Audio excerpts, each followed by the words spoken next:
In a world of Johnnies, Timmies, and Spikes, we must all arrive at the win condition. Now you only need to sacrifice one creature to put that Phyrexian Dreadnought out into play. If this doesn't make you want to come and compete at the store championship, I don't know what would. Isn't that a relic from the Brothers' War? An Orzhov Pontiff could just go kill your field, swing in for the win. Where's Stromkirk Noble? And now I still get an entirely new army while you have no field.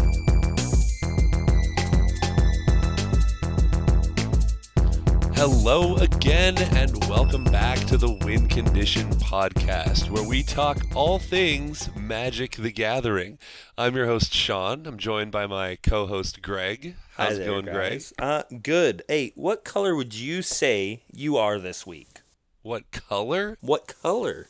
Ooh. Or colors? Well, definitely been a little frustrated at work recently, getting me a little emotional, so I'd definitely say red. But we did get the kiddos out for some trick-or-treating on Halloween, so kind of a community thing. I'd say it's kind of green, so I've been having kind of a gruel week so far, a little red, little green. Would you say you might be Borborygmos enraged? Borborygmos enraged, kind of an inner rage, so to Okay. speak. Yeah, not quite as outward, but yeah. How about you, Greg? What colors have you been this week? I've had to be following a lot of rules at work this week. We had a management walkthrough. Of course, with all those types of things, you get really upset. So I've got some white and red there from work. And Halloween came too, and I helped my friends out with watching the kids and their friends' kids and their friends' kids and their friends' kids. All in all, there's about 16 of them, and that's pretty green for me. So I'd say I was there with Naya this week. Okay. It was All good. right, awesome. Well, good to hear that. You know, it's also good to hear the fact that we are sponsored by Flipside Gaming at flipsidegaming.com, where you can go for all your Magic, Pokemon, Star Wars, Destiny, any kind of game that you can think of, they probably have it. Yeah. And something that we would like to share with you is What are they buying this week that's really good? they have a nice hot buy list here of cards they want you to sell to them for store credit, which you can then turn around and purchase more product from them and use the promo code WINCONDITION in all caps and get an extra 10% off of your order. What a deal! And it's looking here, if you were a standard player, they are definitely looking to pick up Scarab Gods, Carnage Tyrants, Vraska, Relic Seekers. Walking Ballista. Yeah. So head on over to Flipside, see if you can turn some of your unused cards into cash or store credit and pick up some more stuff and use that promo code WINCONDITION in all caps to save an extra 10% off your purchase. And will help contribute to future show giveaways like the one that we will announce at the end of this episode. Greg, what episode number is this? I don't know. I'm not that old. I can't count very high. I don't have enough fingers. Greg, you need to give yourself more credit. Use your toes. Use your hairs. Oh, You can figure you it know out. what? I We are can on use my hairs. I think we're on episode 30. We are on episode number 30. We are in our third decade of existence, so to speak, and I am absolutely loving it. This is a wonderful, wonderful time to be an MTG content producer, and you know, this is such a wonderful creative outlet for me. I'm sure it is for you too, Greg. And we love bringing you this podcast every week. So if you enjoy it, feel free to drop us a line. We'll give you all our contact information at the end of the episode. But we're going to start off with As Foretold.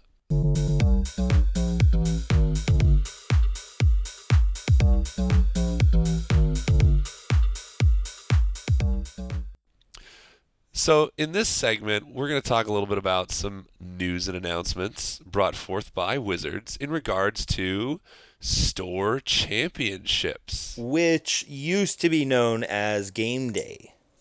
So Correct. that's one big change is they've re-announced it because they want to focus on getting more people into those stores that we so love to go and play Magic at. And usually these game days, you could only bring your standard constructed decks, but they're making a little bit of change to that. They're offering a couple other types of gameplay. Yeah. So they're making a big change over to making it so the store, if they so choose to, I mean, not all stores have a great standard presence. And sometimes they'll get an event where they only get 8 people for a game day. And that doesn't really make for a great playing atmosphere. So they want more people to get out and play at those. So they decided to change it over to play with limited also. So that means you could go down to your store with $30, $15, depending on what they'll do, play sealed or draft. Yes. To get your nice goodies, which how much? I'm excited for those goodies. I mean, how much fun are pre-releases? When you get those sealed pulls, you open them up, you build your decks, you don't have to worry about passing your cards to anybody. I know I love sealed more than any other limited format. But that's not to say if you're not a drafter, you can't find a draft format for the store championships as well. It's really up to the store how they would want to go about this, but it's good to know that they are switching up the formats. They're giving us a little variation on how we compete for these awesome prizes. And Greg, I know that you are absolutely salivating at the mouth for the top prize in this Ixalan store championship. Yes, why don't you tell I us am. about But it? before we get to that, I want to talk about what everybody gets. And Okay. everybody gets an Elder Dinosaur. What's that Elder Dinosaur? That Elder Dinosaur, actually, this just in, I'm reading right now on the mothership, and just for participating, you will get this Galta Primal Hunger legendary creature, Elder Dinosaur. Now, fun fact, this is the only non-dragon card that has been printed with the creature type Elder on it. Now, let's get back to the nitty-gritty. It costs 10 and 2 green for a 12/12 Jeez, that's with expensive. trample. That's very expensive. However, Galta Primal Hunger costs X less to cast, where X is the total power of creatures you control. So if you control 2, 3 threes, that'll decrease the do you cost mean by 6. If I have 2 Tarmogoyfs on my field and like 5 different card types in my graveyard, I could cast this thing for 2 green? Absolutely. Sounds like you got my 10 power on the gosh. board. That sounds really powerful. What a deal. Hey, now you only need to sacrifice 1 creature to put that Phyrexian Dreadnought out into play, right? What? Wow.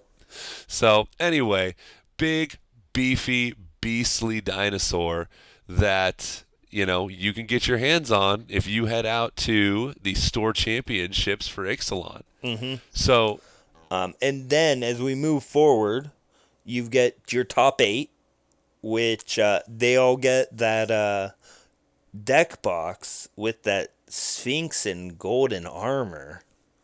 A lot of speculation going on there for people. And so then you've got your big winner, the one thing that one person only can get at each store.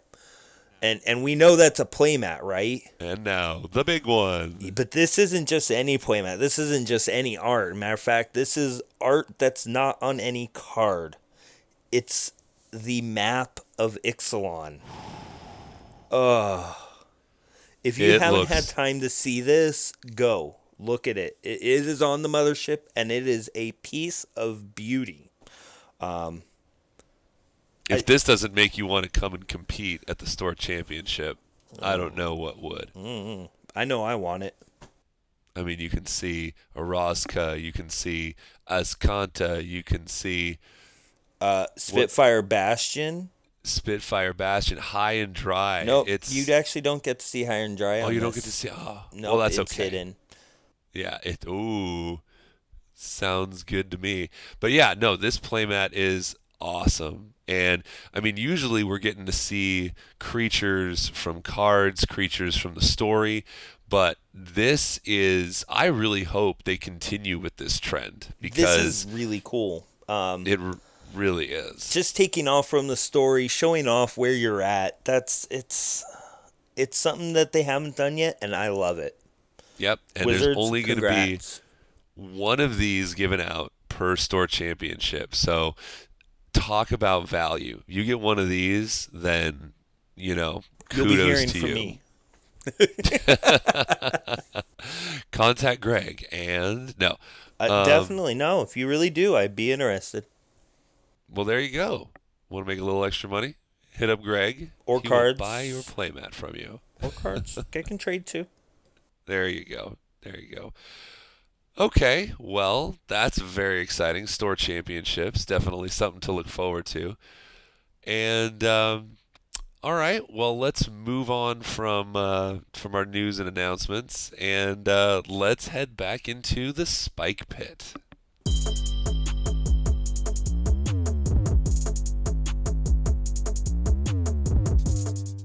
Ow. Don't hurt yourself. What we wanted to do here was just talk a little bit about some varying formats, and We've got there's a lot of information out there these past few weeks that we haven't looked at. Yes, yeah, and one of the formats that I'm not entirely too versed in, but extremely curious about, is vintage. Now, it's very hard to get your hands on actual vintage cards, but I know that there are events out there, probably more unsanctioned, that you can use proxies to play. And the thought of that really tickles my fancy. I know that someday I want to proxy up a vintage deck just to be able to get remember, the experience. those ones usually only allow 6 proxies. Sure. Which, well, I'm even talking about, with friends or something True. like that, just so I can experience how one of these decks actually flows. Man, they're so crazy. But speaking of crazy in vintage, there's one card that's got a lot of people buzzing about wanting to get it restricted, and that card is Mishra's Workshop. Isn't that a relic from the Brothers' War? It is. We really need to do a Vorthos story episode referencing the brothers coming up pretty soon here. I mean, we've got a few months before Dominaria resurfaces, but before then, it'll happen. Absolutely. Absolutely. And so one of these brothers, Mishra, he's got this little workshop. Now, Mishra's Workshop is a land, a non-legendary land from Antiquities, and you can tap it to add 3 colorless mana to your mana pool. This mana may only be used to cast artifacts. Yes, one land that can provide you 3 colorless mana. In the correct deck, this is a recurring Black Lotus, and you can use 4 of them. No restrictions as of right now. Greg, what are your immediate thoughts on this? This card is extremely powerful. Turn 1 Lodestone Golem. Sure. Sure. I mean, in the right circumstances, turn 1 Worm Coil Engine. I mean, not that that's where your deck is going to be at, but no, there's been a really big good. shift, and a lot of what I get is from another podcast on the MTG Cast Network. So many insane plays. I've really taken a liking to these guys, listened to them a lot, and they give a lot of great detailed information on the vintage metagame. So what I've learned is that with the restrictions of cards such as Thorn of Amethyst, Trinisphere, the preventative lockdown pieces, Chalice of the Void, the decks that used to run all these artifacts mainly to make it impossible for your opponents to cast spells until you can either combo out or play something big. With the restrictions of those, these Mishra's Workshops decks or Shops decks have migrated more towards an aggressive strategy using Arcbound Ravengers, Foundry Inspectors to decrease Overseers. Yep. So instead of trying to lock your opponent out, this is a deck that's really trying to just spit Make out all these everything really cheap. Right. Right, exactly. And usually you're looking to do naughty, naughty things in Vintage with Black Lotus or Moxen, but the ability to Tolarian get Academy. Tolarian Academy. Okay, well then that's a different discussion that I'd like to have in just a second here. But the fact that you can power stuff out with Yeah. Mishra's Workshop alone is so huge, and you get 4 of those in your deck. Yeah. Coupled with the Moxen and the Lotus, that's a ton of mana potential. Plus, you get your Tolarian Academy. Now, Greg, I want to just compare one to the other: Mishra's Workshop to Tolarian Academy. Um, in a vacuum, you drop your Tolarian Academy, and it taps for nothing. Correct. Now, obviously, you're not going to want to do that, but you need to throw down your Moxen, throw down your Lotus, use those to cast more artifacts, then maybe drop your Tolarian Academy, which will then get you even more mana, which is huge. No denying Tolarian Academy should be restricted. Not to mention it does give you blue mana, which will aid in your ancestral recalls or Phyrexian Metamorph, Tezzeret in the Time Vault decks, whichever it is you're playing. Right, Jace the Mind Sculptor. So you're definitely a lot less limited in what you can. I mean, having the colorless mana by having blue mana. I mean, blue's the strongest color in Vintage. So, Time Walk, all those other things. Anyway, so Tolarian Academy obviously restricted. However, Mishra's Workshop, in a vacuum, will provide you that 3 colorless mana, regardless if you have your Mox or you have your Lotus. So you can immediately go into your Mishra's Workshop and then drop a Phyrexian Revoker, turning off a piece of your opponent's combo or a mainstay in their deck. Right. You could even cast Phyrexian Metamorph off of a Mishra's Workshop to copy something that your opponent might have just played. You could. Or your own stuff.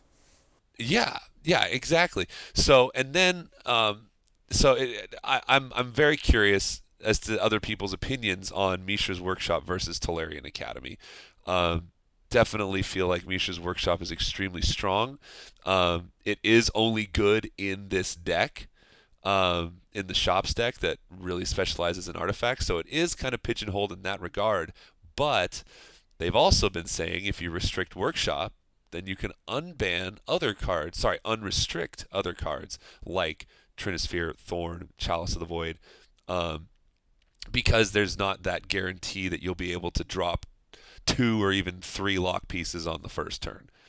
Myself, I really don't think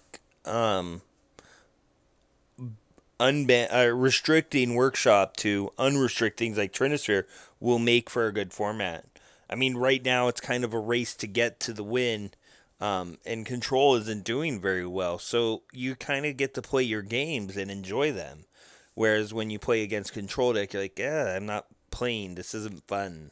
And Wizards has always been about making the game fun. So getting rid of those Control cards made it so people played differently. Now, if they unrestrict those Control cards, we go back into the same type of format where it's like Bad News Bears, and you have to play with Gaddock Teagues and Trinispheres. And you're like, I only get to play a quarter of my deck. Right. And I mean, a card like Thalia, who also limits, it only limits the non-creature spells by 1. I mean, you got a lot of Hate Bears, a lot of, mud material, so to speak, floating around. What about cards that make artifacts enter the battlefield tapped? Oh, yeah. Or the new Thalia. Your creatures and your non-basic lands enter the battlefield tapped. Sure, it's a 3-drop, but honestly, City of Traders and a Mox Pearl, and it's down. Right. And I mean, you have a lot of soul lands that will provide you the 2 mana.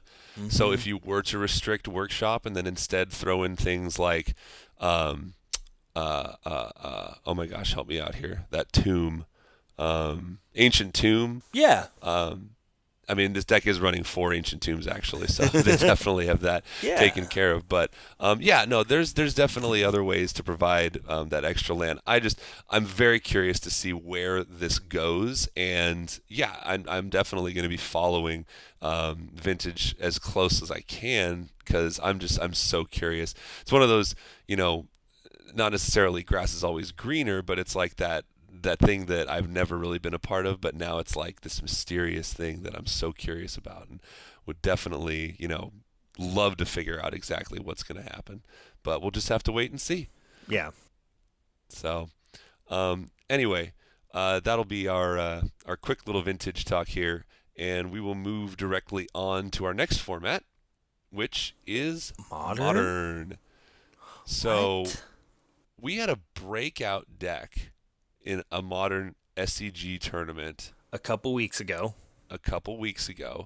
and that one was piloted by Collins Mullen, and it was made quite famous. A lot of people saw this. It was a brand new deck, and now we have another tournament, another SCG, the Classic Modern in DC, and we have humans piloted by Matt Ling taking first place. And as I look down here, what appears to be around 11th, another 5-color humans deck piloted by Ryan Ganensky.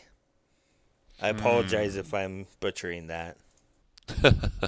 Well, the thing that we're now seeing is humans is here to stay, and until it gets solved or there comes a silver bullet in the sideboard that's ready to take it out, it's pretty well positioned in the format to do some really, really dangerous things. And if you look at the deck lists, the main decks are exactly the same. Like, exactly the same.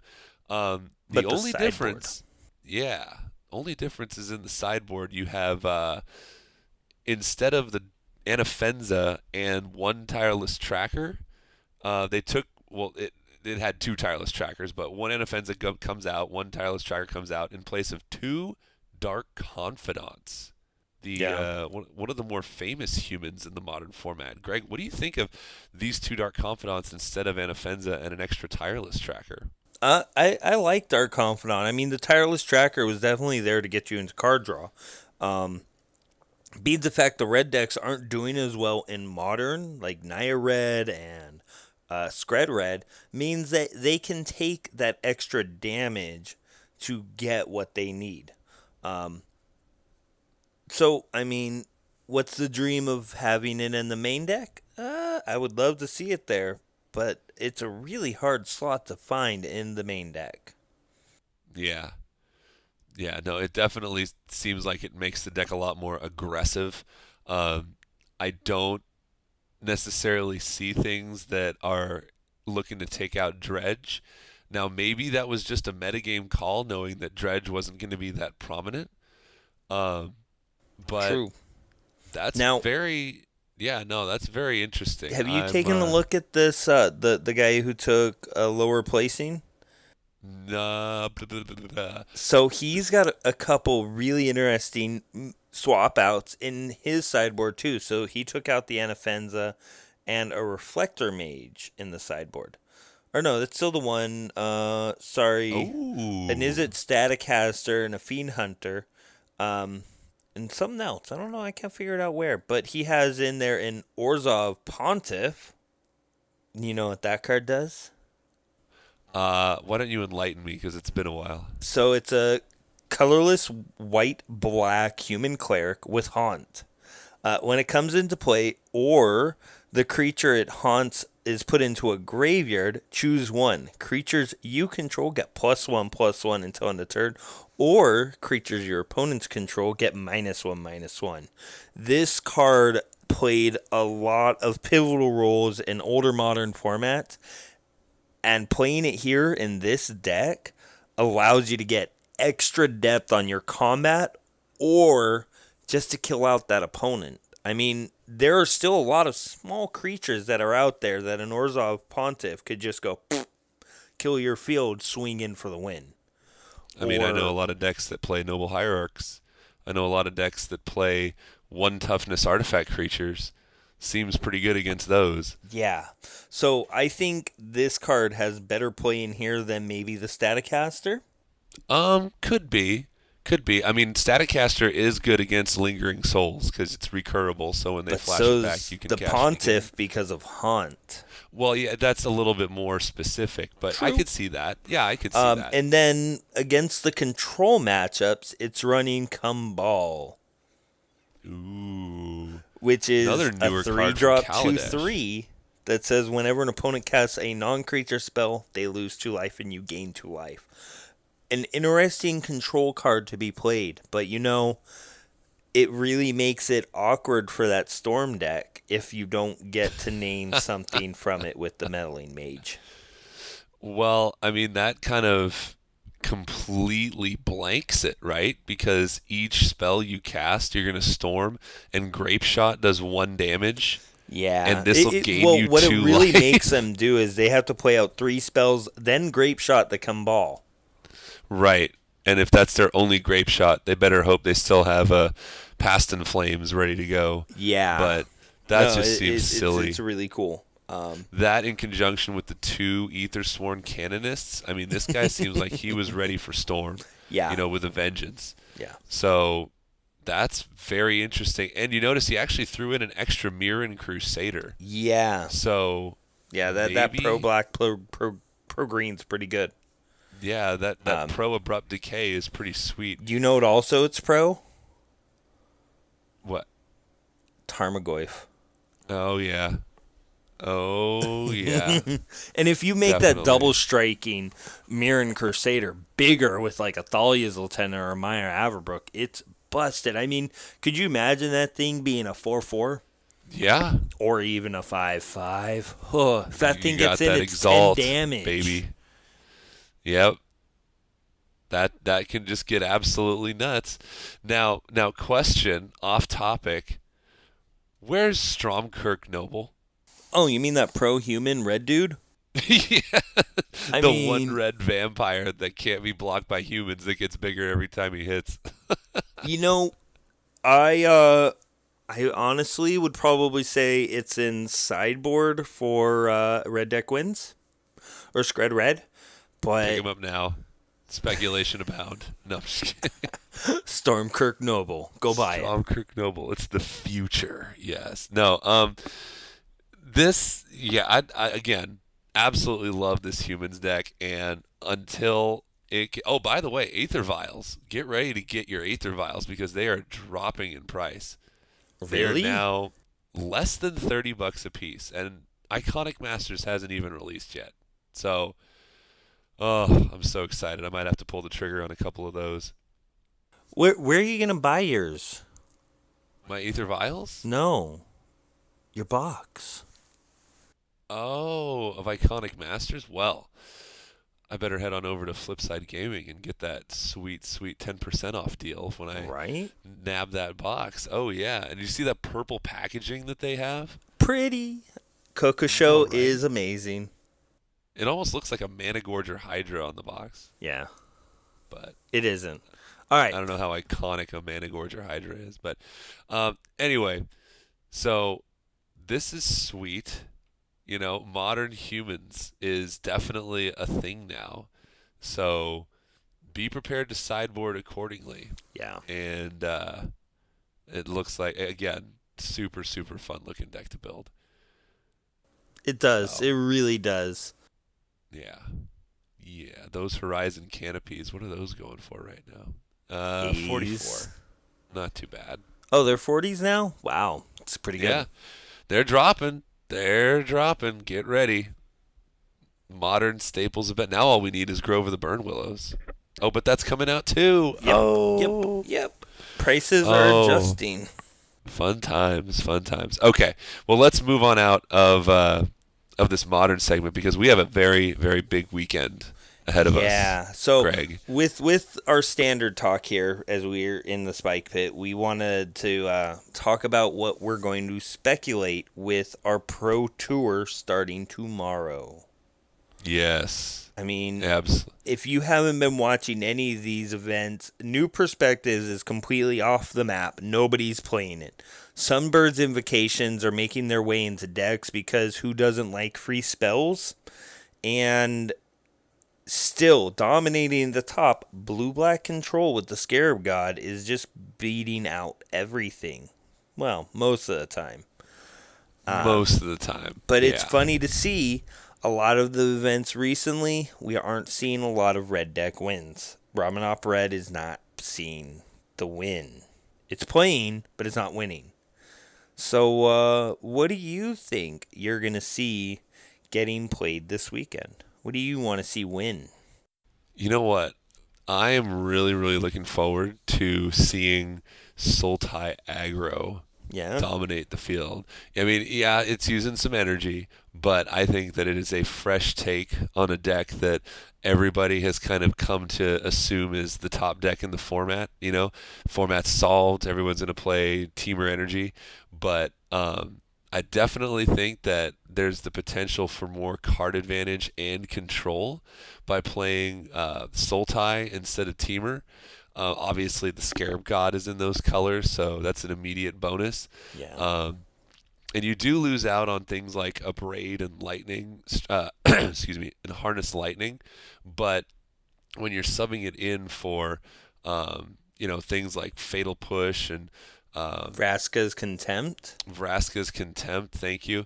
It's definitely packing its own punch.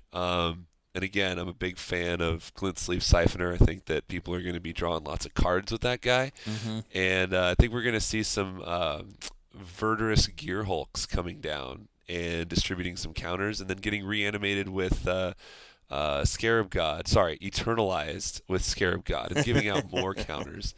Yeah. I just think it's a super powerful deck, and the color combination is extremely strong. I would love to see it take out Teamer to finish out the tournament this weekend. Yeah, I could see that. We do have some other options too. There's been a lot of tokens decks that have been popping up. Are you talking about the rock decks with anointed processions and that black-white revolt enchantment? Hidden Stockpile? Thank you. Absolutely. I mean, that deck you're looks not a like fan so of, much fun, actually. You're not a fan of Anointed Procession at all, are you? I don't No, know. I didn't think so. 1, 2. I've got it in 3 decks.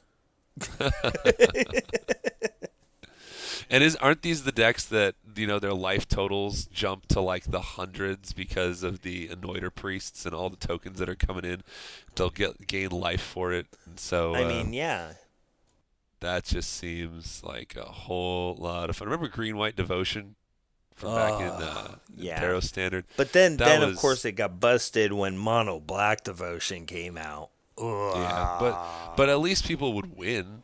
True. But Green White Devotion, it was just a standoff where you'd have hundreds of life and nobody was really doing anything. And those are the kinds of games that really make it unfun to watch. So yeah. I hope if we do see these token decks come out that they're more of a punishing tokens deck than I'm going to sit back and gain a ton of life tokens deck. I definitely think it's a punishment because they don't care about their stuff dying. I mean, a lot of times they're already just going to go, oh, I wrath at the end of my turn. Whoops. You slipped on a rock. I gained 15 life. I dealt you 10. And now I still get an entirely new army while you have no field. Yep. So. And then actually there's also some Rakdos aggro decks that are floating around here. Most of those ones are running the black and red to get into cut to ribbons. Right, but this unlicensed one here, disintegration. Ooh, I'm looking at this one deck. It was a PPTQ in Castellanza, Italy. And we're getting this information off of mtgtop8.com. Definitely go and check that site out if you haven't already.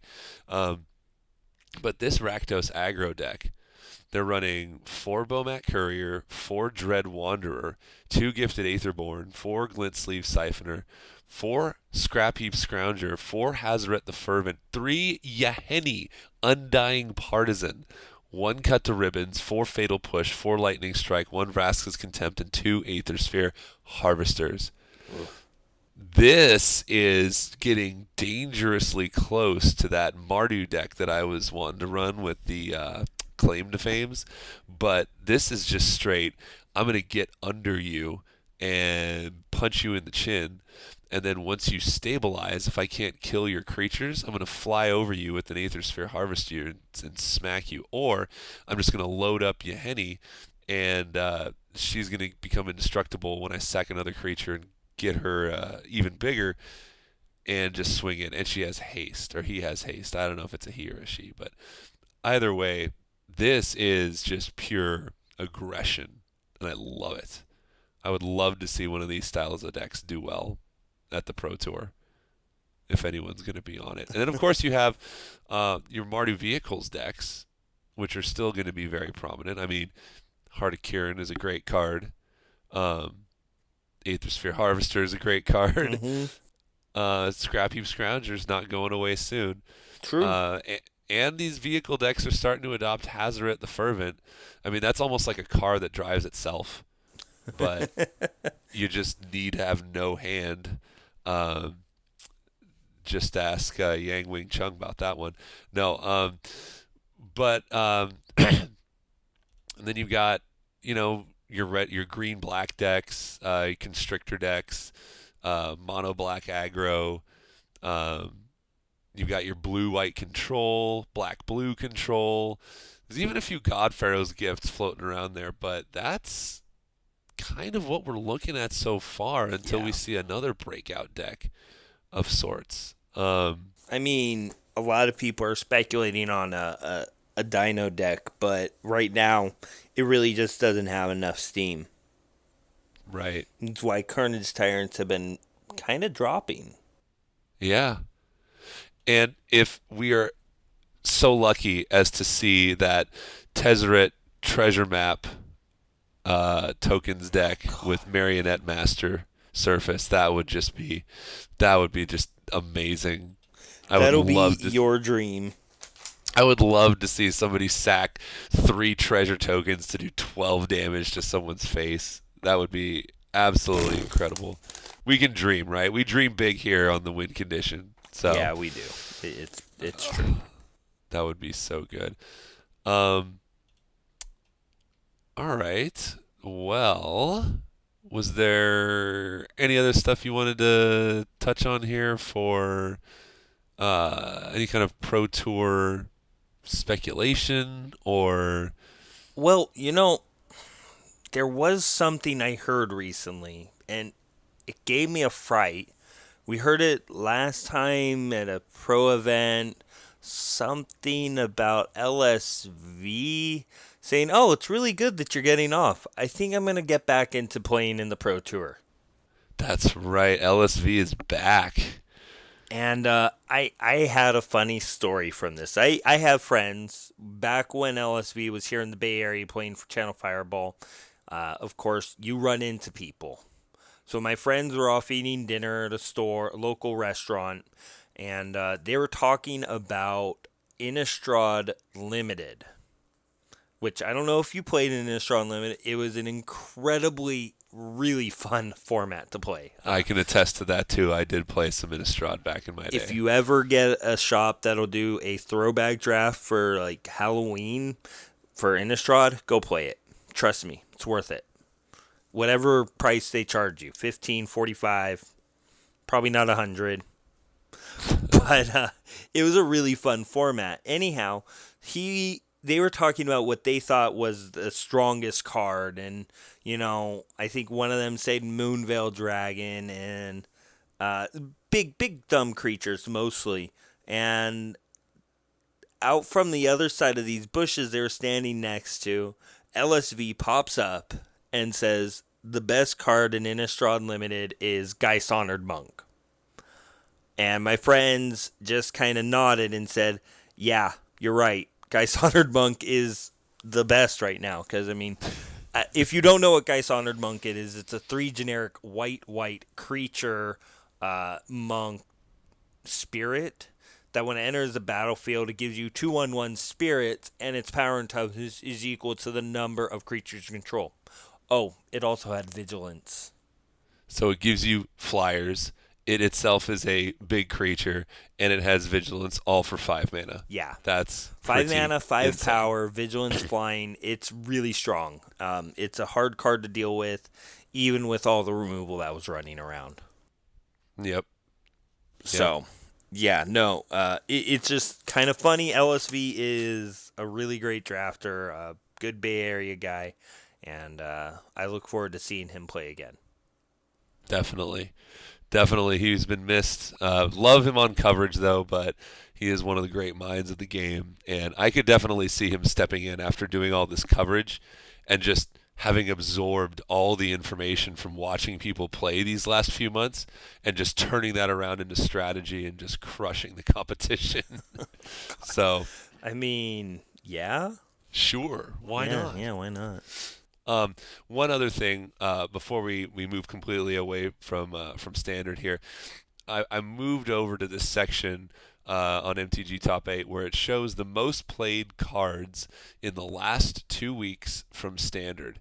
And we have 1, 2, 3, 4, 5, 6, 7, 8, 9, 10, 11, 12, 13, 14, 15, 16, 17, 18, 19. The first 20 cards that they show here, one of these cards is not played in Temur Energy, and that is Fatal Push, which is sitting at the 8th.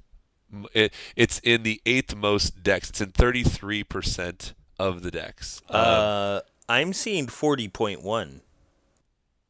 Are you in the last 2 weeks?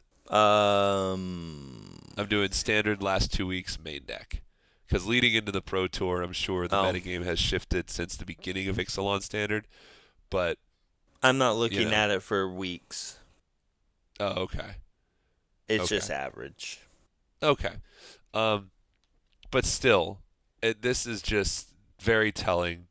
Everyone is going to be thinking that Temur Energy is the best deck in the format. So, are they going to be playing it, or are they going to be trying to fight it? We'll just have to tune in and watch. Yeah. Hopefully, it'll be interesting, but knowing the pros, they want to win. They'll probably be playing the best deck. So I think, I'm sorry, I apologize. The Scarab God is down towards the end. I think it's number 16, and you can't play the Scarab God in a Temur Energy deck. You'd have to be 4-color or Sultai. Which or a lot of people are playing that. Yeah. I mean, Scarab God back, your, oh gosh, what's the dude that gives you 3 energy and gives hexproof? Oh, your Bristling Hydra. Yeah. That or just seems good. Or Scarab God back a Glorybringer and just beat face. I mean, either one of those. Scarab God is just such a ridiculous card. I can't really believe is. how good that guy is. Yeah. God. So, yeah. Anyway, so that's just interesting. Standard is coming our way this weekend. Pro Tour action. And can't wait to watch. Yeah. We'll see what happens. All right. So I think we're actually going to trim this a little shorter here, seeing as we've been talking a lot of numbers, a lot of statistics. So we'll just kind of let that marinate. And what we wanted to do now is announce the winner of a Torrential Gear Hulk. Now, how did these people enter into this contest? The way you would enter this contest, as we've said for the last 2 episodes, is you would go and you would subscribe to our YouTube channel. So we had some people come and subscribe, and we went ahead and we actually rolled a D20 to figure out the winner. And the winner of this Torrential Gear Hulk, their YouTube name is Poke Nintendo. So, Poke Nintendo, thank you so much for subscribing, and please go ahead and shoot us an email at thewinconditionpodcast@gmail.com. We'll exchange information and ship that Torrential Gear Hulk to you as soon as possible. Thank you so much, everybody, for participating. We appreciate it, and we will definitely be getting up more content on that YouTube page besides just the podcast. We have been pretty busy, but we have plans to do a lot of fun stuff. Yeah. So, we're going to try to do what we can. With the holidays coming, it will be tight, but we're going to try to do what we can. We love when you guys interact with us, and we love giving to you guys whatever we can. That's why we want to have these sweet giveaways with good prizes, and just give you something to entertain yourselves with, for an hour or so. We're not claiming to be professionals. We just love this game more than any other game We on have the planet. fun. Yeah. And yeah, hopefully you guys do too. So, anyway, that's awesome. Thanks again for participating and joining us. Why don't we? Before we wrap it up, just wanted to remind you guys that if you are so inclined to pursue your magic hobbies and interests, head on over to Flipside Gaming and flipsidegaming.com. And they've got a wonderful hot list of cards that they're buying that you can sell to them for cash or store credit, and then turn that around and buy some more stuff. And if you do, use that promo code WINCONDITION in all caps and save yourself 10% off of your purchase and help us fund these future show giveaways. So, all that being said, Greg, where can these fine folk find you? You can find me on Twitter at NoobSlasher2003. And you can find me on Twitter at MTG_Sean. You can find the show at The Win Condition at Twitter. You can find us at the Win Condition Podcast at gmail.com. We'll have a link to our YouTube channel in the show notes. Swear we'll be having some content up there soon. And other than that, Greg, anything else you want to say before we get out of here? Make sure to follow us. Tell your friends. Tell your family. Have a party. Tell Talk your about pets. us. Tell everyone at Starbucks. Listen to us on the road. I mean, that's where we do it. There you go. Oh, yeah. So just to remind you guys, we are available on MTG Cast, iTunes, Stitcher, Shout Engine, SoundCloud, YouTube. Maybe we'll try to get on Google Play sometime soon. Expand the audience even more. So, Anyway, thank you so much for listening. We really appreciate it. And we will talk to you next week.